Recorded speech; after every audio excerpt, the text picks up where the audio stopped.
கர்த்தருக்கு மகிமை உண்டாகட்டும். என்ன பேசுறதுனே தெரியாம நான் அவங்கள்ட்ட ரொம்ப தப்பா பேசிட்டேன், கோபமா பேசிட்டேன், அவங்கள கஷ்டப்படுத்திட்டேன் அப்படின்னு என்னைக்காவது நீங்க யோசிச்சிருக்கீங்களா? அல்லது மற்றவங்கள்ட்ட சிடுன்னு ரொம்ப கடினமா பேசிட்டு இருக்கீங்களா? கோபத்தோடு பேசுறீங்களா? அப்படின்னா இந்த வார்த்தை இன்னைக்கு உங்களுக்கு தான். நானும் நிறைய தடவை ரொம்ப கோபமா மற்றவங்கள கஷ்டப்படுத்துற மாதிரி பேசிட்டு பின்பதான் ரொம்ப ஃபீல் பண்ணியிருக்கேன். திரும்ப அவங்கள்ட்ட மன்னிப்பு கேட்டிருக்கேன், கர்த்தரிடத்துல மன்னிப்பு கேட்டு ஒப்புரவாகியிருக்கேன். ஆண்டவரே என்னை மன்னிங்க, இப்படிலாம் நான் செஞ்சுட்டேன் அப்படின்னு சொல்லி என்னை பலப்படுத்துங்க நிறைய தடவை நான் ஜெபம் பண்ணியிருக்கேன்.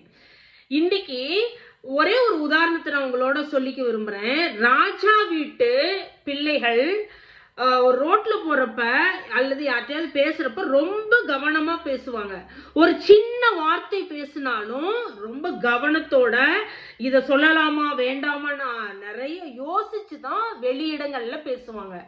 அப்படி அவங்க மனதுக்கு வந்தது பேசிட்டாங்க அப்படின்னா மீடியாவில் அது பெரிய அளவுக்கு விமர்சிக்கப்படும்.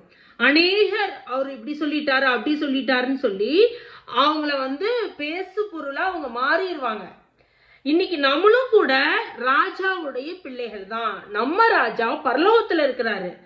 அப்ப அந்த ராஜாவுடைய பிள்ளைகளான நம்மளும் மற்றவர்கள்ட்ட பேசுறப்ப ரொம்ப கவனத்தோடு பார்த்து பார்த்து பேச வேண்டும்.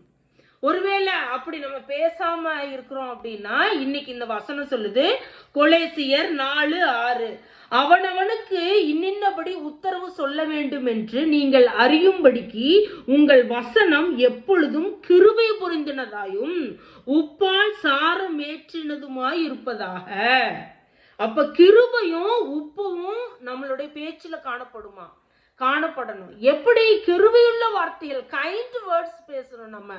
அதை போல உப்பு ஒரு எக்ஸாம்பிளா சொல்லியிருக்காங்க.